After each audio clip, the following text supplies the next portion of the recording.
Beberapa jam setelah ditetapkan sebagai presiden terpilih oleh KPU, Prabowo Subianto langsung menggelar pertemuan politik demi mengembangkan koalisi. Salah satunya bersama Partai Kebangkitan Bangsa (PKB). Pertemuan ini semakin menguatkan bahwa PKB akan merapat ke koalisi Prabowo Gibran. Prabowo Subianto disambut Ketua Umum PKB Muhaimin Iskandar di DPP PKB Rabu siang usai penetapan Prabowo Gibran sebagai Presiden dan Wapres terpilih hasil pemilu 2024. Sangat terkesan dengan kehadiran Saudara Anies Baswedan dan Saudara Muhaimin Iskandar. Kontestasi kemarin cukup tajam. Dan kontestasi demokrasi harus tajam. Sudah pertandingan selesai dan saya anggap sudah selesai dan memang sudah selesai. Sekarang kita harus melihat ke depan, bekerja untuk rakyat. Yang pertama, PKB sangat berterima kasih, bangga dan merasa terhormat. Tadi PKB juga menyampaikan kepada Pak Prabowo sebagai Presiden terpilih 8 agenda perubahan PKB. Sementara itu, partai yang meraih suara terbesar pada pemilu 2024, PDI Perjuangan, masih konsisten menyebut akan berada di luar pemerintahan Prabowo Gibran. Ketua DPP PDIP Bidang Kehormatan, Komarudin Watubun, menganalisa sikap Ketua Umum PDIP usai pemilu. Dan jika bergabung di akhir kontestasi, menurutnya akan mengganggu konsentrasi koalisi yang sudah dibentuk. Saya lihat yang selama ini terjadi, kalau sikap ibu seperti ini kecenderungan bisa salah, bisa juga benar. Kecenderungan kita ada di luar pemerintahan. Cara pribadi saya kira ibu Mega dengan Pak Prabowo itu bersahabat dengan baik, ya, berteman baik. Tapi kan harus bisa dibedakan mana urusan pribadi, pertemanan, dan urusan organisasi dan kenegaraan. Dan juga kita harus juga pertimbangkan Pak Prabowo dan koalisi yang besar sekali. Ya, koalisi besar di sana, mereka sudah berjuang dengan susah payah dari awal. Lalu di ujung kita bergabung di sana itu juga bisa mengganggu konsentrasi koalisi dan kesepakatan yang sebenarnya sudah terjadi, mungkin mereka sudah lakukan sebelumnya. Pada Rabu 24 April, Komisi Pemilihan Umum sudah menetapkan Prabowo Subianto dan Gibran Rakabuming Raka sebagai Presiden dan Wakil Presiden terpilih hasil Pilpres 2024. Prabowo Gibran menang setelah meraih 96 juta suara atau hampir 59% dari total suara sah. Menurut rencana, Prabowo Gibran dilantik sebagai Presiden dan Wakil Presiden pada Oktober 2024. Tim Liputan, Kompas TV. Saudara, Prabowo Gibran sudah ditetapkan menjadi Presiden dan Wakil Presiden terpilih. Sudah ada sinyal PKB diajak masuk ke koalisi Prabowo Gibran. Sementara PDI Perjuangan masih konsisten dengan jawabannya akan berada di luar pemerintahan baru. Lalu bagaimana sebenarnya jawaban pasti dari kedua partai politik dan efektifkah pemerintahan dengan koalisi yang akan semakin gemuk? Kita akan membahasnya bersama dengan Ketua DPP PKB, sudah ada Bung Daniel Johan. Assalamualaikum Bung Daniel. Waalaikumsalam, selamat pagi. Selamat pagi. Kemudian ada politisi dari PDI Perjuangan, Bung Andreas Hugo Parera. Selamat pagi, Bung Andreas. Pagi, Bung Wendel. Ya, Pagi, Bang Andreas. Ya, kemudian juga di studio sudah hadir pakar komunikasi politik dari Universitas Nasional, ada Prof. Lely Aryani.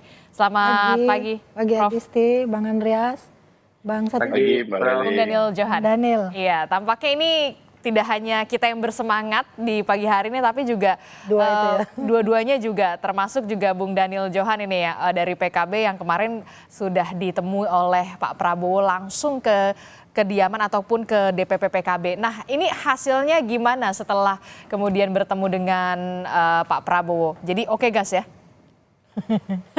Oke gas. To the point banget, Mbak. Ya, pertama tentu kita terima kasih yang dalam ya kepada Presiden terpilih Pak Prabowo. Suatu kehormatan, suatu kebanggaan hadir langsung ya ke DPP PKB, sehingga DPP PKB Caimin bisa berkesempatan langsung menyampaikan selamat juga kepada pemenang. Nah, semangat dasarnya tentu ini masih bagian dari semangat halal bihalal ya, silaturahmi antara Pak Prabowo dengan segenap jajaran DPP PKB, dan sekaligus pada kesempatan yang baik tersebut Caimin juga menyampaikan menitip 8 agenda perubahan yang kita yakini menjadi agenda yang penting bagi kemaslahatan rakyat ke depan, bagi masa depan Indonesia nanti. Ya, kita berharap agenda ini juga akan melengkapi, juga semakin memperkuat visi program yang memang sudah ditetapkan oleh Pak Prabowo, dan mudah-mudahan akan semakin bisa membawa keberhasilan bagi pemerintahan berikut.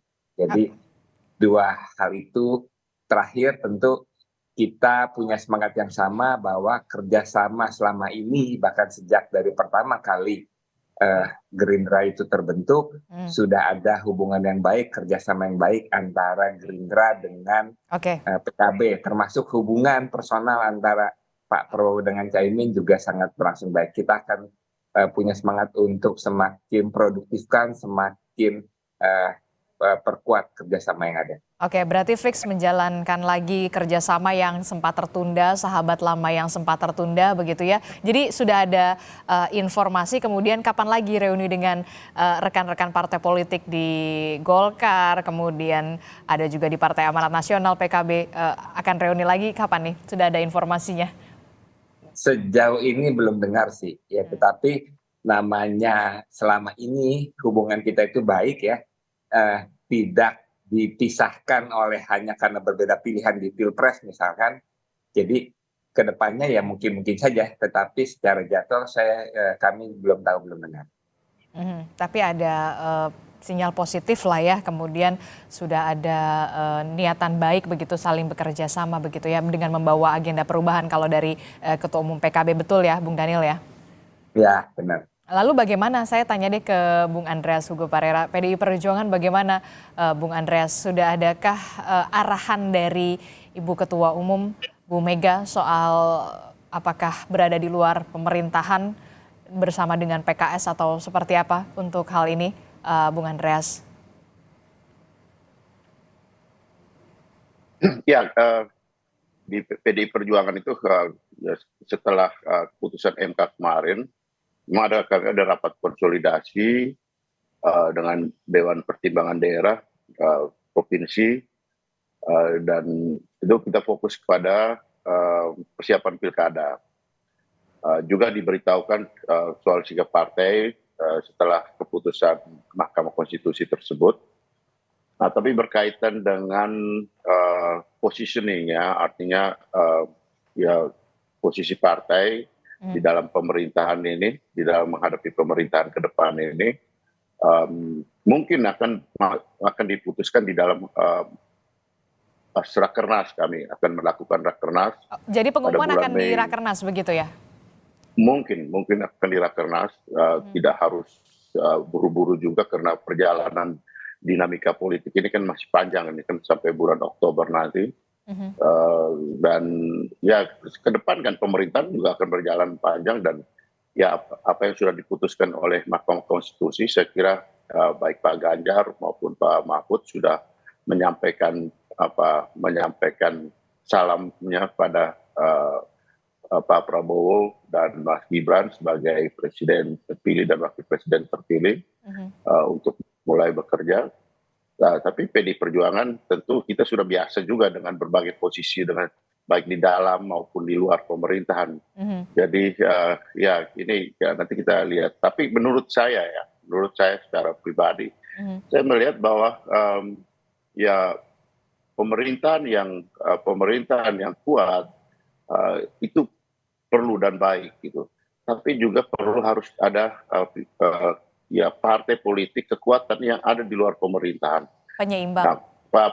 penyeimbang untuk pemerintahan. Kan Pak Prabowo kan selalu bicara soal membangun suatu demokrasi untuk Indonesia ini gitu. Nah, biarkanlah ada partai yang menjadi pengimbang gitu di luar pemerintahan. Dengan demikian tidak perlu harus semuanya diajak gitu. Atau kuat-kuat pemerintahan yang kuat itu diidentikan dengan sebanyak-banyaknya atau istilahnya sering koalisi gemuk gitu kan.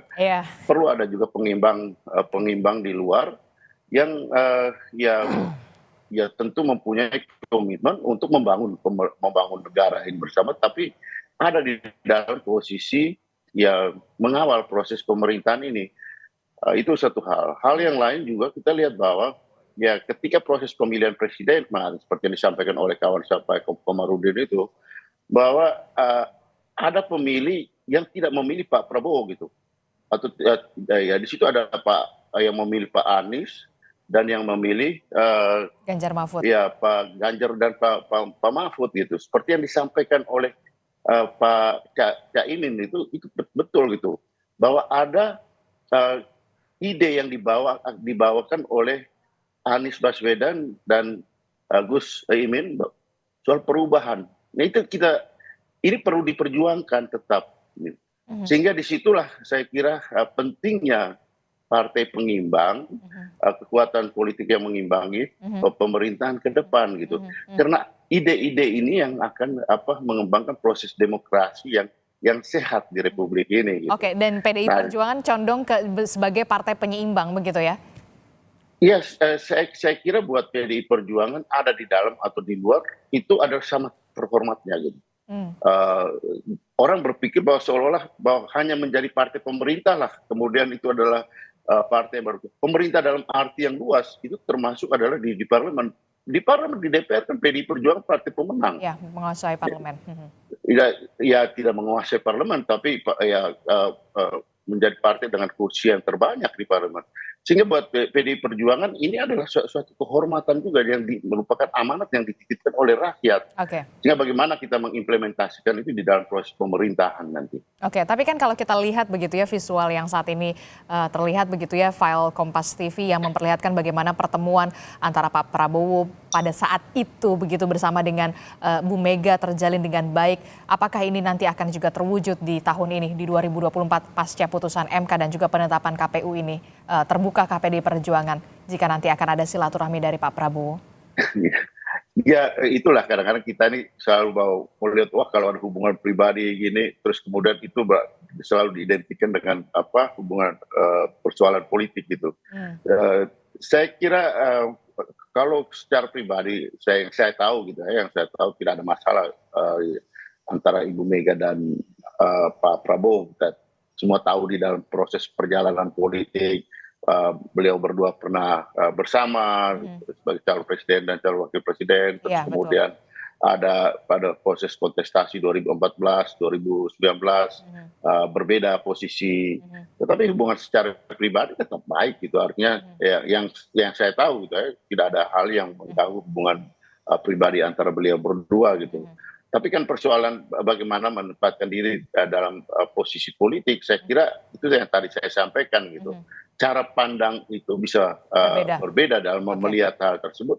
Tetapi tujuan toh tetap sama. Kita ya bagaimana ya membangun bangsa ini, membangun bangsa yang demokrasi, negara yang demokratis, ya dengan keberadaan politik, posisi politik kita masing-masing ya baik di luar maupun di dalam pemerintahan gitu. Dan dua-dua posisi itu adalah terhormat dan itu merupakan amanat rakyat ketika mereka memutuskan memberikan pilihan pada calon presiden dan calon wakil presiden ketika pemilihan umum kemarin gitu. Saya kira itu makna daripada ya bagaimana ya dinamika politik dan interaksi politik yang ada selama ini. Oke, sama-sama punya hubungan baik tapi mungkin dalam perbedaannya adalah posisi politiknya. Nah, kalau Prof Lely melihatnya bagaimana? Apakah memang sudah terprediksi ketika kemarin Pak Prabowo ini memang akan pertama kali partai politik yang disambangnya adalah memang PKB karena memang sahabat lama? Iya, sejarah tentang PKB itu jangan lupa juga ya kita Adisti bahwa justru Caimin sama Pak Prabowo yang pertama-tama bersekutu istilahnya kan, berkoalisi atau bersekutu untuk maju dalam peta Pilpres 2024. dari jawaban kedua politisi ini kita kan udah bisa menebak ke arah mana keduanya, gitu kan. Tapi intinya begini ya, kekuasaan itu kan cenderung korup, apalagi kalau dia absolut dan besar. Maka di sana berkumpullah orang-orang yang akan sangat memungkinkan untuk menjadi yes man. Nah, dinamika inilah yang seharusnya harus kita cegah. Itu sebab mengapa kita memilih sistem demokrasi dan trias politika yang memilah dengan jelas mana itu eksekutif, mana legislatif, dan mana yudikatif. Sehingga kalau berkumpul semua dalam eksekutifnya sama, legislatifnya juga sama, kita kehilangan pesan dalam komunikasi politik itu yang memungkinkan mereka-mereka yang menitipkan suara itu bisa bergeming di parlemen. Karena itu berkumpul, karena yes man tadi, asal Bapak senang misalnya kan, ya udahlah koalisinya kan sama dengan gua nih, masa gua menolak. Karena jangan lupa ketika mereka dalam sebuah sistem di legislatif itu tidak ada lagi pikiran individual. Karena mereka terbungkus oleh praksi. Ketika di praksi mereka rapat dalam komisi, tapi tetap mereka mewakili praksinya masing-masing. Jangankan mereka mewakili individual, gua kan sudah dipilih di dapil saya misalnya kan. Sehingga apapun kebijakan yang bertentangan dengan dan merugikan rakyat di mana di dapil saya harus menentangnya. Itu nggak akan berani. Mereka juga ditakuti oleh PAW dan seterusnya. Ya, maka menurut saya kalau partai membantunya untuk menempatkan positioning mereka, oke, kita berada partai yang bisa mengkritisi pemerintah. Jadi bukan sesuatu yang asal oposisi istilahnya. PDIP sudah membuktikan itu. Buktinya setelah mereka 10 tahun beroposisi, mereka bisa memantik posisi tawar yang jauh lebih tinggi pada rakyat. Dan mereka menjadi peraih suara terbanyak. Dan sekarang pun dengan posisi yang tidak sama dengan pemerintah, PDIP tetap meraih suara tertinggi. Artinya mereka harus menjaga amanah suara ini sehingga menempatkan apapun. Oke lah, Pak Prabowo bilang akan merangkul semua pihak. Merangkul kan tidak harus berkoalisi. Jadi mereka bisa dirangkul dalam kebijakan-kebijakan, program-program yang nantinya menyasar kepada kepentingan rakyat. Mereka boleh bersatu. Tapi jika tidak, banyak sekali regulasi yang dilahirkan kemudian di judicial review yang ternyata bertentangan dengan kepentingan rakyat. Nah, kita berharap teman-teman yang nantinya berada pada posisi di luar pemerintahan akan membantu rakyat untuk menyuarakan itu. Harus tetap membawa pesan-pesan amanah rakyat. Iya, gitu ya. Jadi suara keterpilihan itu, keterwakilan itu memang harus dijaga. Lalu bagaimana kemudian PKB ini positioningnya, karena memang kalau misalkan dirangkul masuk ke koalisi sebagai, saya tidak mengatakan member baru, tapi reuni lagi lah ya, istilahnya dalam tanda kutip. CLBK juga bisa. CLBK begitu. Nah, lalu bagaimana? Apakah nanti akan ada potensi gesekankah kemudian di koalisi Prabowo Gibran atau seperti apa Anda melihatnya, Prof. Lely? Jangankan mereka yang sudah memang sahabat lama atau memang berada dalam koalisi yang sama misalnya. Gerindra aja sama Pak Jokowi yang notabene adalah dalam positioning yang berbeda, ketika masuk bersama mereka bisa sejalan, ibaratnya seperti itu. Dan jangan lupa juga posisi PKB ini cukup romantis, bukan seperti lagunya kita bikin jadi romantis. Karena ada porsi-porsi kedudukan untuk menteri-menteri tertentu yang memang menjadi jatah. Jadi saya kira jatah inilah yang mungkin nanti akan dipertimbangkan oleh PKB. Jangan lupa politik itu adalah pertemuan dan pertentangan dua kepentingan. Hasil akhirnya adalah kompromi. Kompromi dari yang dipertentangkan dan dipertemukan dalam kepentingan. Maka nanti yang akan mengikat apakah berkoalisi atau beroposisi adalah kepentingan. Apalagi kalau kita lihat kan ya, PKB ini kan punya suara yang lumayan melonjak. Besar, melonjak di pemilu 2024 ini. Daya tawarnya, positioningnya, bergennya punya bergen yang kuat ya. Bergen yang kuat. Tapi jangan lupa juga melonjaknya suara PKB juga dikonotasikan karena mereka mendukung Anies misalnya kan. Jadi ada nuansa yang dititipkan rakyat tentang isu-isu perubahan. Tadi sudah dikatakan bahwa kami menitipkan 8 program perubahan dan sebagainya. Nah, apakah 8 program itu akan dilakukan oleh kabinetnya Prabowo Gibran, ataukah mereka harus berada di dalamnya untuk mengiring agar 8 program itu juga bisa berjalan melalui kementerian mereka masing-masing. Itu pilihan bagi PKB. Dan dua-duanya sama seksinya gitu. Syarat dan ketentuan berlaku. Iya. Seperti jualan kita. Oke. Lalu bagaimana kalau Prof. Lely melihat sikap dari Pak Prabowo ini apakah sudah tepat begitu ketika penetapan langsung berusaha untuk merangkul semuanya walaupun memang punya akan ada posisi tawar masing-masing begitu. PDI Perjuangan mengatakan tidak ada hubungan yang bagaimana tetap hubungan baik tapi memang posisi politik yang mungkin berbeda. Pilihan politik yang beda. Apakah tepat yang dilakukan oleh Pak Prabowo ini? Iya, Pak Prabowo kan dalam kampanye juga selalu mengatakan kita akan merangkul semuanya termasuk yang tidak memilih saya. Nah, sampai kemarin di pidato ketika penetapan di KPU, artinya memang upaya itu menunjukkan sebagai seorang pemimpin yang kemudian sudah terpilih apapun dinamika sebelumnya kan, Mahkamah Konstitusi sudah memutuskan, tapi jika pun ada gerakan yang melakukan konsolidasi untuk menggugat soal peradilan di tata usaha negara dan seterusnya, itu juga hak partai politik yang masih berpikir ada sesuatu yang harus diluruskan. Artinya kan seperti itu. Nah, yang ini jalan, itu jalan. Pak Prabowo dengan keterpilihannya harus sudah merangkul siapapun yang berada di luar itu. Apalagi beliau selalu mengatakan, saya ini berkali-kali menjadi lawannya Pak Jokowi, tapi kemudian beliau mengajak saya. Dan itu pilihan ternyata yang tepat. Pilihannya kenapa? Pak Prabowo tetap berada di peredaran komunikasi politik yang elit istilahnya, tapi juga mengakar ke bawah karena beliau berada di kementerian.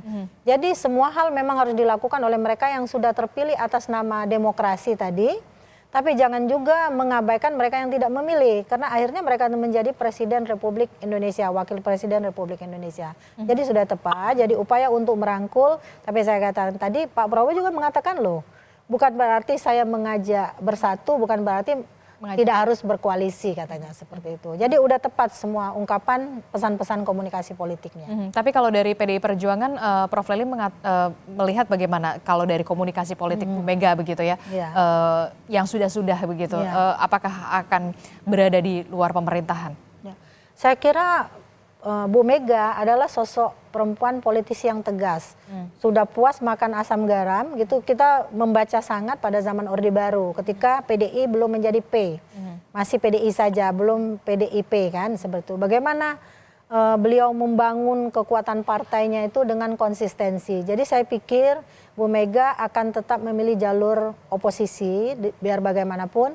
Tentang relasi komunikasi politik dengan Pak Prabowo tadi sudah diceritakan, memang tidak ada masalah. Kita melihat itu tidak ada masalah. Saya pikir masalahnya pada fenomena soal Gibran dan Pak Jokowi sendiri yang notabene adalah kader partainya sebenarnya. Tapi Prof. Lely melihat harus ada yang menjadi jembatan nggak sih kalau untuk ini? Harus, biasanya dalam komunikasi politik itu kan ada istilahnya mediator. Ada mediator atau yang menggunakan dirinya bisa memediasi orang-orang tertentu yang saling berseteru. Tapi kadang-kadang dalam komunikasi politik juga yang lebih utamakan itu adalah piece to piece. Jadi justru komunikasi interpersonal antar perilaku komunikator politik itu sendiri. Jadi saya justru berharap ya antara Pak Jokowi sama Gibran punya kesempatan untuk mencari momentum ketemu Ibu Mega, meskipun itu tidak mudah. Bahkan menurut saya sangat sulit gitu. Tapi kalau Pak Prabowo nggak ada masalah. Jadi tentang pemerintahan pada saat ini mungkin semuanya akan relasinya sama dengan PDIP dan seluruh yang berkoalisi. Tapi pada individu-individu politisinya akan punya fenomena yang berbeda. Biasanya akan seperti itu. Oke, bagaimana untuk Bung Daniel sendiri? Apakah sudah ada pembicaraan soal PKB punya bergen politik yang ya cukup kuat lah ya kalau misalkan dikatakan suaranya memang melonjak secara drastis. Apakah itu juga sudah masuk ke dalam pembicaraan kemarin juga, Bung Daniel? Ya, kita belum terlalu jauh ya dalam konteks sampai masuk apakah bergabung atau enggak. Tetapi kan pertemuan kemarin itu sudah menunjukkan bahwa PKB dan Gerindra, Caimin dan Pak Prabowo adalah sahabat, sehingga tidak ada beban bagi kami apakah nanti bergabung, apakah nanti di luar. Karena itu keduanya adalah pilihan yang baik, sama-sama punya sisi positif, sama-sama punya sisi negatif. Tetapi ya izin beri kami waktu karena saat ini kami masih membutuhkan waktu untuk mendengarkan seluruh masukan dari kader dari berbagai struktur, masukan dari Dewan Suro, dari para kiai, dari para tokoh agama, tokoh masyarakat, tokoh sipil ya, semua termasuk mungkin suara-suara relawan, karena suara-suara itu menjadi hal yang penting sehingga nanti pertimbangan keputusan yang diambil adalah keputusan yang matang, keputusan yang terbaik untuk masa depan rakyat dan Indonesia ke depan. Dan selain memang kan tadi Bang Andreas juga sudah sampaikan, kita masih punya waktu yang cukup panjang. Jadi kalau secara jadwal pelantikan presiden masih tanggal 20 Oktober nanti. Sehingga kita masih punya waktu untuk merenung, mematangkan pilihan yang terbaik. Masih ada waktu tapi jangan lama-lama ya, pasti kan. Jangan kalah cepat. Jangan kalah cepat tuh, gimana tuh Bung Daniel? Nanti akan banyak yang mengincar kursi yang menjadi jatahnya. Nah, gitu. itu gimana tuh Bung Nah, ini Daniel? termasuk masukan nih yang disampaikan. Oke, Bung Andreas, bagaimana Anda merespon soal partai penyeimbang memang harus ada, termasuk juga kan ada program-program yang kemudian juga populis begitu ya disampaikan oleh Pak Prabowo dan juga Mas Gibran pada saat kampanye. Ini juga yang akan menjadi yang akan diawasi juga oleh PDI Perjuangan jika nantinya berada di luar pemerintahan? Ya, itulah tugas daripada partai politik yang ada di parlemen nanti gitu. Ya, betul seperti apa yang disampaikan oleh Prof. Lely tadi gitu. Jadi saya kira ya seperti sekarang gitu ya, di pemerintahan ini kan ya begitu banyak partai yang ada di dalam posisi pemerintahan, itu juga yang melemahkan kontrol. Kita tahu beberapa undang-undang itu berjalan begitu cepat sehingga juga menjadi sorotan masyarakat, kritikan masyarakat, karena lemah di dalam ya proses interaksi dengan masyarakat untuk mendengar masukan-masukan dari masyarakat, terutama ya yang akan merepresentasikan itu di parlemen gitu. Ketika PDI Perjuangan di luar pemerintahan, karena saya mengalami itu gitu ketika Pak SBY menjadi pemerintah, PDI Perjuangan di parlemen itu di luar pemerintahan, kita menjadi partai yang ada di luar pemerintahan yang efektif menjalankan tugas-tugas, menjalankan fungsi untuk melakukan kontrol terhadap proses pemerintahan waktu itu gitu. Dan itu apa yang dilakukan oleh PDI Perjuangan itu kemudian memperoleh reward yang positif, dan PDI Perjuangan menjadi partai pemenang masa berikutnya gitu ya, itu 2019. Itu adalah bagian dari proses yang dilakukan oleh PDI. Di dalam politik ini hal yang biasa sekali gitu. Kita juga tidak harus istilahnya sangat ngoyo-ngoyo dengan jabatan menteri di kabinet itu sebagai target utama gitu ya, target utama berpolitik itu kan. Saya kira target utama berpolitik itu adalah menyampaikan, mengaspirasikan suara rakyat yang sudah dititipkan pada kita gitu. Ya di dalam pilpres ya ketika kita mendukung calon presiden itu dengan berbagai visi misinya yang sudah disampaikan, dan ya ketika di dalam proses pemerintahan itu yang harus kita lakukan gitu. Nah, saya kira inilah hal yang wajar dan biasa di dalam berpolitik, dan membayangkan suatu pemerintahan yang kuat itu adalah pemerintahan yang menjalankan visi misi yang sudah disampaikan pada rakyat dan mengerjakan itu dengan benar gitu. Saya kira itulah ya, pemerintahan kuat. Tentu perlu dukungan dari partai-partai yang memberikan dukungan. Ya itu akan berjalan, dan tidak selalu juga misalnya ketika berada di luar pemerintahan semua urusan yang berkaitan dengan kebijakan pemerintah kita pasti dikritisi lawan atau kita juga gitu kan. Ya tapi kita memandang yang berbeda gitu, tapi itu adalah hal yang biasa di dalam politik gitu. Jadi ada juga persepsi yang tidak terlalu tepat tentang gotong royong di dalam berpolitik itu diidentikan dengan bagaimana demokrasi yang seharusnya kita bangun. Jadi banyak ada porsinya masing-masing, ada tugasnya masing-masing. Iya, yang tugas masing-masing kita di dalam politik yang juga ada dalam satu tujuan yang sama untuk membangun kepentingan bangsa yang demokratis ini gitu. Oke, yang saya underline adalah PDIP tampaknya tidak ngoyo untuk mengejar kursi menteri. Tampaknya begitu ya, Prof. Lely, kalau dari ucapannya Bung Andreas Hugo Parera. Tapi juga begini, ketika nanti koalisinya terlalu gemuk begitu kan, jangan sampai itu yang kemudian dicegah, jangan jadi yes man di parlemen. Tapi kemudian kalau misalkan PDI Perjuangan partai penyeimbang, lalu juga akan ada lobby-lobby politik nantinya, apalagi ada kebijakan-kebijakan yang sudah menjadi janji dalam tanda kutip Pak Prabowo dan juga Mas Gibran pada saat kampanye kebijakan populis, salah satunya adalah makan siang gratis. Inilah yang kemudian nanti akan menjadi potensi gesekan ketika PDI Perjuangan tidak berada di pemerintahan ataukah seperti apa? Jangan dijawab dulu Prof. Lely. Tetaplah bersama kami di Sapa Indonesia Pagi. Usai jeda. Siap.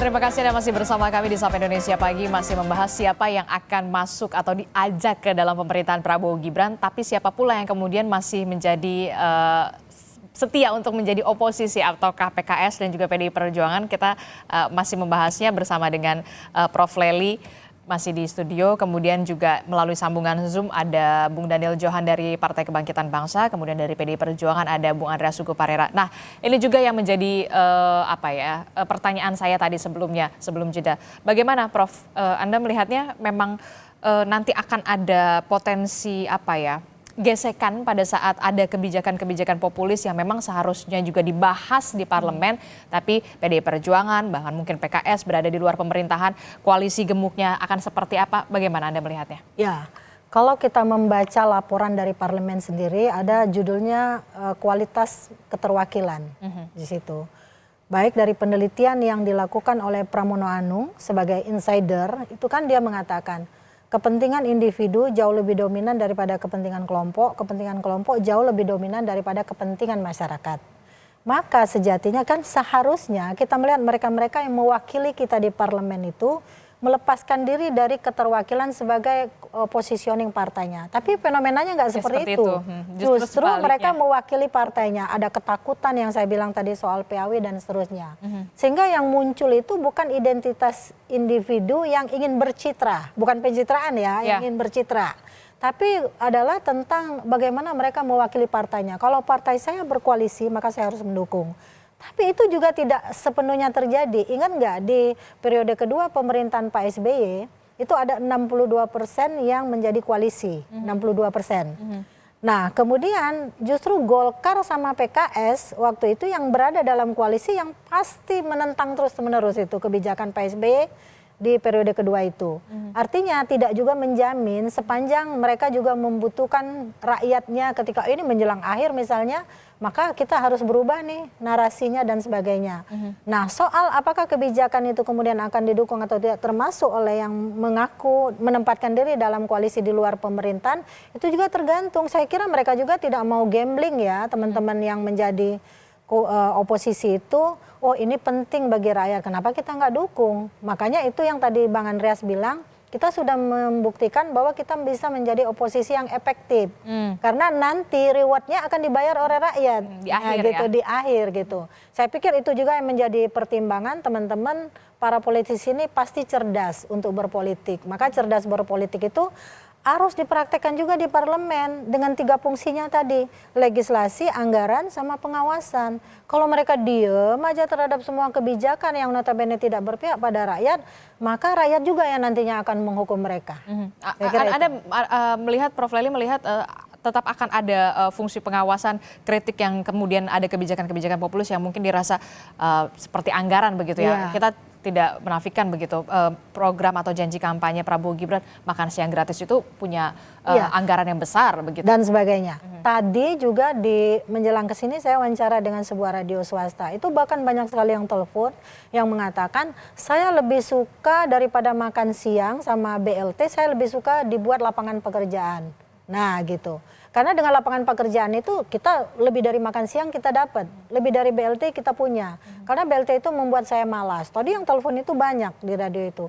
Nah saya kira ini teman kita 2 ini pasti mendengar ini juga. Mungkin ketika mereka membahas soal makan siang nantinya, soal BLT selanjutnya yang justru potensial digunakan oleh penguasa ke depannya, entah mau periode kedua atau apa, mereka pasti akan berjuang juga mati-matian menyuarakan kepentingan rakyat itu. Jadi potensi apakah akan selalu didukung belum tentu juga, tergantung positioning masing-masing. Termasuk juga kebijakan populis tadi Iya, begitu ya. betul. Jadi ciptakan saja peluangnya, Peluang, jangan jadi kemudian kasih disuapi, kail, disuapi, jangan ya. ikan gitu kan, intinya seperti itu. Oke, Bung Andreas Hugo, tadi Anda menyebut sempat mengatakan PDI Perjuangan tidak ngoyo tampaknya sebagai mengincar kursi menteri. Berarti sudah legowo kursi-kursi menteri yang memang sebelumnya diisi oleh PDI Perjuangan ini akan hilang begitu kesempatannya, peluangnya kecil. Bung Adisti, yang menjadi ya kalau ke depan dilantik itu yang menjadi presiden itu Pak Prabowo gitu, dan yang punya hak prerogatif untuk memutuskan itu Pak Prabowo gitu. Ya. Nah oleh karena itu dan ya saya katakan tadi gitu, ya kita ketika di dalam proses pemilihan presiden kita memutuskan untuk ya berbeda posisi di dalam kontestasi itu gitu. Kalau bermimpi untuk menjadi menteri itu yang namanya ngoyo itu gitu kan. Dalam arti apa? Ya Pak Prabowo punya hak untuk memutuskan ke depan gitu. Ya kalau dia ajak misalnya dia bicara begitu. dan kalau ditawari dan ini ya apakah kalau ditawari itu pasti bahwa kita punya pandangannya sama, belum tentu juga gitu kan dalam arti bahwa itulah ya dinamika dalam berpolitik, dalam arti bahwa meskipun saya ditawari tapi kalau tidak sejalan dengan jalan pikiran saya tentang bagaimana proses pemerintahan ini yang akan dilakukan, yang diberikan amanah pada Prabowo sebagai presiden, tentu tidak harus juga saya terima gitu kan. Dalam arti saya juga tetap terhormat menjalankan tugas-tugas saya di luar pemerintahan. Nah itu yang seharusnya terjadi gitu, dalam arti bahwa ya itu yang kita membangun demokrasi yang sehat ini gitu. Tidak juga kita menjual semua kita punya apa yang pernah kita kemukakan di dalam kampanye kemarin hanya untuk dapat kursi gitu. Nah itu yang akan dilihat oleh rakyat gitu. Apa yang kau katakan kemarin gitu, dan apa yang kau akan lakukan di dalam proses pemerintahan ke depan. Konsistensi dalam arti bahwa disitulah karena rakyat pun berbeda di dalam melihat bagaimana perjalannya suatu pemerintahan. Tidak semuanya harus sama juga gitu kan. Kita ini kan bukan pasukan yang ada di dalam selalu ada satu barisan untuk semua hal gitu kan. Tetapi ya sebagai negara kesatuan Republik Indonesia tentu kita mempunyai cita-cita yang sama gitu. Tapi caranya bisa berbeda di dalam melihat suatu persoalan. Nah itulah saya kira itu hal yang praktis dan wajar sekali gitu di dalam berdemokrasi. Saya kira sudah 20 tahun lebih kita berdemokrasi setelah reformasi ini gitu. Jangan kita praktekkan kembali dan memaksakan diri untuk kembali kepada alam orde baru dulu gitu. Dan ini gejala-gejala ini yang dihadapi dan di PDI Perjuangan menentang cara berpikir dan gejala-gejala seperti itu gitu, yang dipraktekkan di dalam akhir pemerintahan Pak Jokowi ini gitu. Meskipun PDI Perjuangan juga ada di dalam.